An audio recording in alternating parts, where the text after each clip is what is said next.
Hey everyone, Josh here, and as usual, I am really excited. But today is special because we have ourselves our first guest. We're going to look at shoulder impingement and its rehabilitation. As it stands, roughly 25% of people suffer from some form of shoulder pain, and it's usually due to one of three things: a rotator cuff strain, labral tear, or some form of impingement. Today, we're going to focus specifically on shoulder impingement.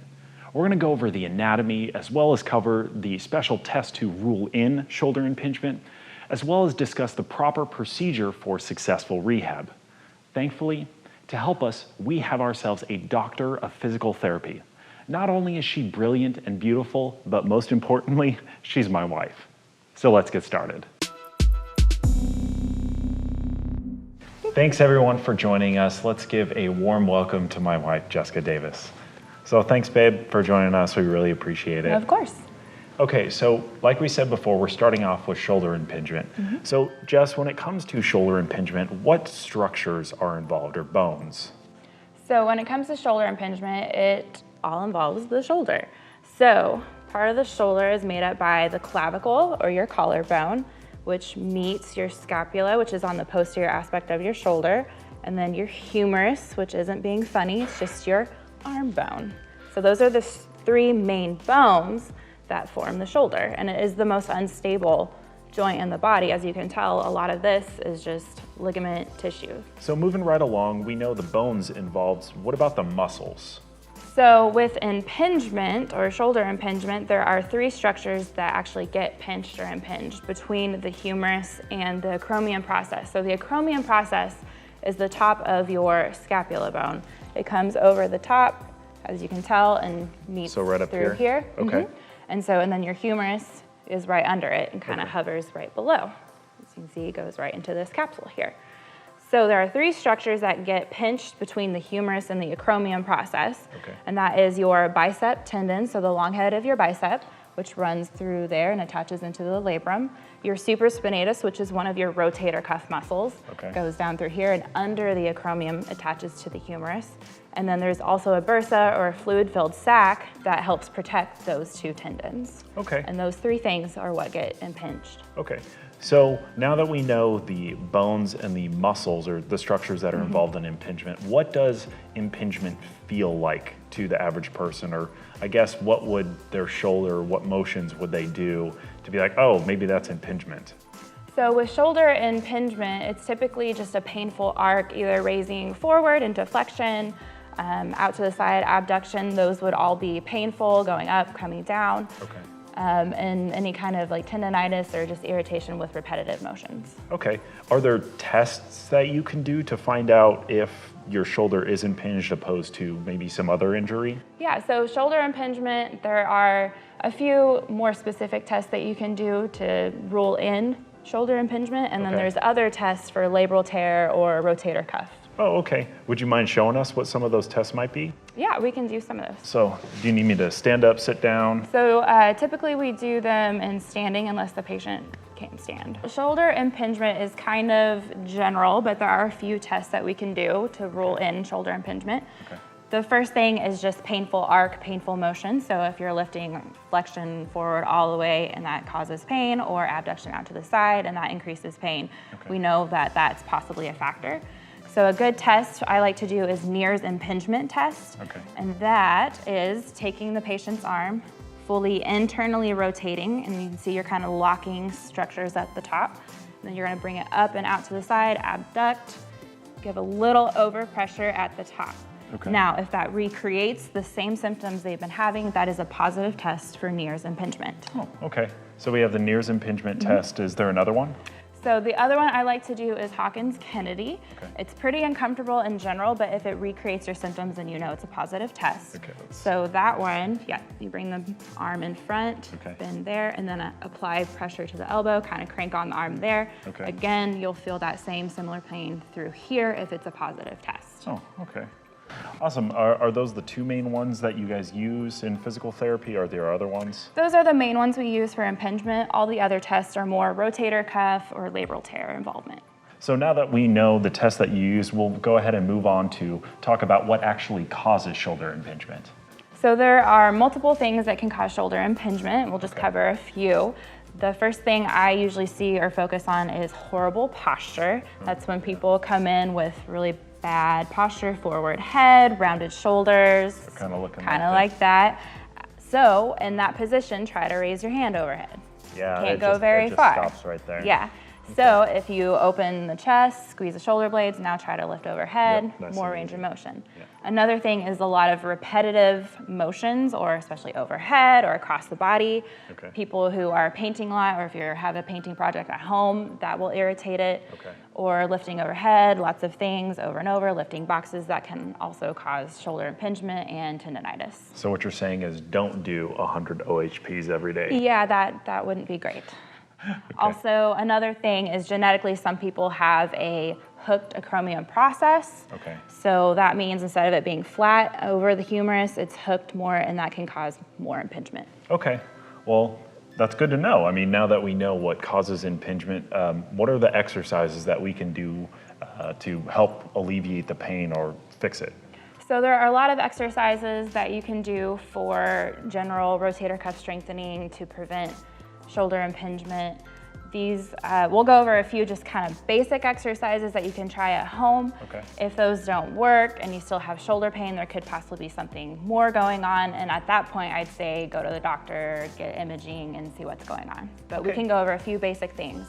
So the first thing I covered was bad posture. So when people have that forward head, rounded shoulders, first thing we're going to do is stretch the front and strengthen the back. Okay. So I usually have people start with just a shoulder or scapular retraction and depression, making sure they know how to actually squeeze their shoulder blades accurately and not get their upper traps involved and no shrugging, because nobody needs tighter upper traps.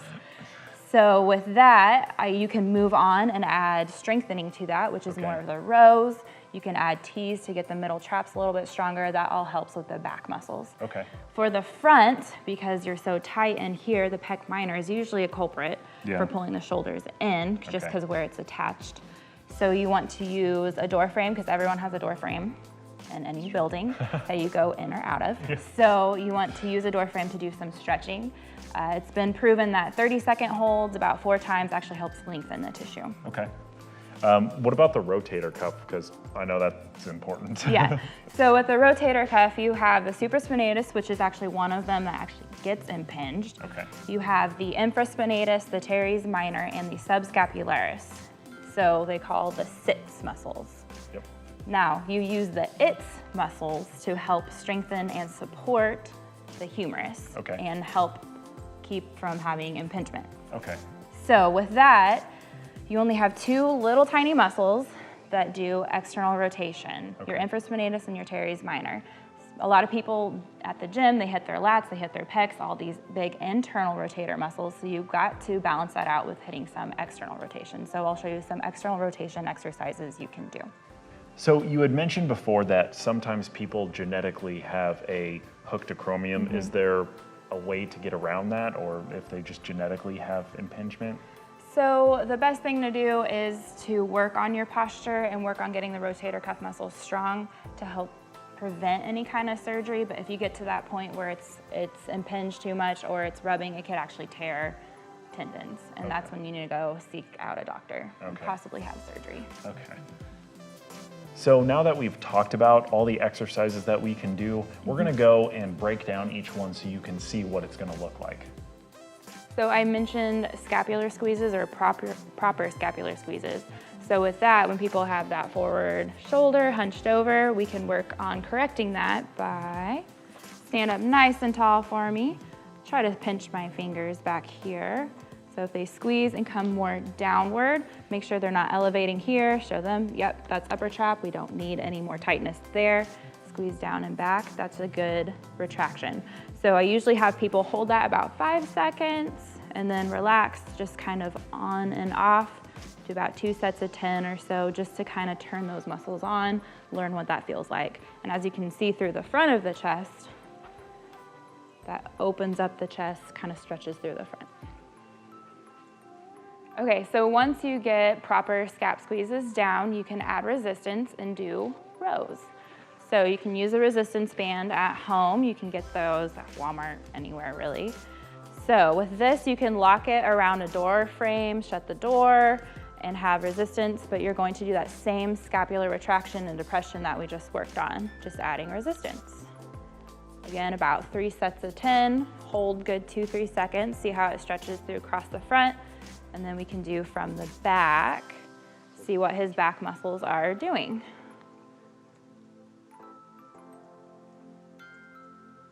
Looks good. There's no upper trap movement. Go ahead and show them what a bad row would be, upper trap. There you go. That's not pretty. We don't want that. And then good scap squeeze and down. Good. So another really good exercise for the back or to help with posture are T's. You can just use a band and open up as a T right in front of the chest. I'll have Josh demonstrate. You can see, again, stretches kind of through the front, is working the back muscles. Go ahead and turn so they can see what that looks like from the back. Again, squeezing those shoulder blades together, not elevating the shoulders. Nice, good pinch. So I talked about the rotator cuff muscles or the sits muscles and how important the external rotator cuff muscles are. So the two are infraspinatus and teres minor. When you have good support from your rotator cuff muscles, it helps with the stability of the shoulder when you elevate the arm. When you elevate the arm, your humerus has to have room to elevate and go up. If you don't have the rotator cuff muscles kind of guiding it down, you will pinch and get that impingement on the top. So with the rotator cuff muscles, it kind of depresses and allows that movement from the humerus and the chromium process on top. So to do a good exercise for that is double ER, or double external rotation. Also call it confused hitchhiker because you don't know which way you're going, or no money because you have no money. So shoulder blades back, good posture, and then you're going to go out from the midline and back in. A lot of people like to try to straighten their elbows and go out like this. That is not what we're going for. Keep those elbows straight. Pinch those shoulder blades. So now turn kind of from the back, see what's going on there. Good. Try to keep your arm in midline here and not allow it to drift away from the body. And you can usually feel that kind of coming from that shoulder blade through here. Oh yeah. So I talked about the pec stretch and the door frame. This one's great. You can do both sides at once. I'm all about that. So kind of that field goal position, place both hands, arms against the door frame. It helps if you stick one foot forward just a little bit and then gently lean into that stretch. Now with stretch, I don't want pain. I want just a nice static stretch. A lot of people like to crane their neck forward or do something funky. Keep that chin tucked, just kind of gently relax the neck there. With this, holding 30 seconds, do about 4 times. You can switch your feet after 2 just to kind of get a little more stretch on the other side. That's it. Well, babe, thanks for joining us. You've been really helpful. Thanks for having me. If you guys found the video helpful or have any questions, please leave a comment below. We both hope you have a joy-filled, blessed week, and we'll see you next time. Thanks. One more time. Okay. All right. Well, babe, thanks for joining us. You've been really helpful. Thanks for having me. Not a problem. I'm a problem? Yeah. Yep. That's why I stopped when I said that. I was like, that was the wrong thing to say.